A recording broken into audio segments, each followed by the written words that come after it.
اب اس کے بعد اور ایک سوال یہ پیدا ہوتا ہے کہ لوگ دماغ میں آتا کہ فعال کیا ہے، نجوم کیا ہے جو ہاتھ دیکھ کے یہ پہچانتے، یا لوگوں کے نام کے نمبر یا ڈیٹ آف برتھ پہ سے ان کی قسمت بتاتے، یہ کیا ہے، پالمسٹری، دس شناسی، قیافہ شناسی،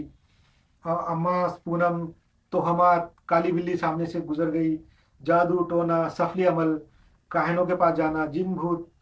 بھوت پریت، چڑیل چروڑنی، سایہ، پریاں، یہ ان کا ذکر آگے آئے گا انشاءاللہ۔ عامل صاحب بابا جی کے پاس جا کے، تانترک کے پاس، جوتش کے پاس جو جا کے لوگ علاج کراتے ہیں، اس کا بھی ذکر آگے آئیں گے۔ لوگ آج کل بہت باباؤں کے پاس جا رہے ہیں،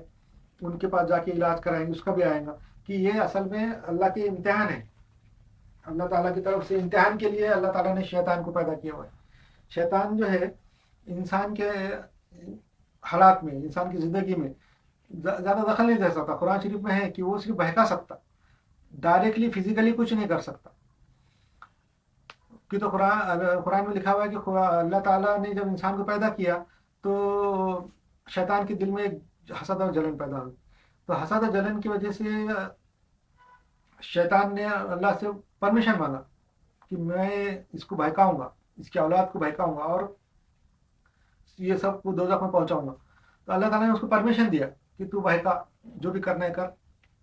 میں گائیڈ کروں گا، میرے جو اچھے لوگ رہے وہ تیرے بہکائے میں نہیں آئیں گے، اور تیری کوئی طاقت ان پہ نہیں چلیں گی، تو صرف بہکا سکتا۔ تو شیطان کیا کرتا ہے کہ لوگوں کے زندگی میں، حالات میں کچھ ایسی باتیں پیدا کر دیتا کہ کوئی جیسا بیمار ہے اس کے دل میں شک پیدا کر دیتا کہ میرے پہ اثر ہو گیا، یا کسی جن بھوت کا یہ ہے، ایک شک پیدا ہوتا۔ کسی کے کام نہیں ہو رہے، دھندا بزنس میں ترقی نہیں ہو رہی، نقصان ہو رہے، اس کے دل میں بھی شک پیدا کر دیتا کہ میرے پہ کسی نے کر دیا۔ پھر کیا ہوتا کہ اس کے دل میں ایک بات ڈال دیتا کہ یہ فلاں بابا کے پاس چلے جاؤ، وہ ان کی تعویذ سے اچھا ہو جائیں گے، فلاں کے پاس چلے جاؤ، ان کے جو کچھ لکھا ہوا ہے یا کچھ دیں گے اس سے اچھا ہو جائے گا۔ کہ وہ جب وہاں چلے جاتا تو وہ کیا کرتا، کچھ دھندے میں، پانی میں، جو اس کے جو بزنس میں جو تھوڑی بہت برائی آئی رہتی ہے وہ تھوڑا سا ہٹا دیتا ہے، یا کوئی تھوڑی سی بیماری اس کی ہے وہ ہٹ جاتی، تو اس کا عقیدہ بیٹھ جاتا وہ بابا پہ، وہ آدمی کا، کہ دیکھو میں وہ فلاں بابا کے پاس گیا تو میری یہ برائی اچھی ہو گئی، میری دکان کا دھندا چلنا شروع ہو گیا، یہ میری بیماری اچھی ہو گئی۔ یہ ایسے عقائد پیدا ہو جاتے، اس کے لیے شیطان یہ کرتے رہتا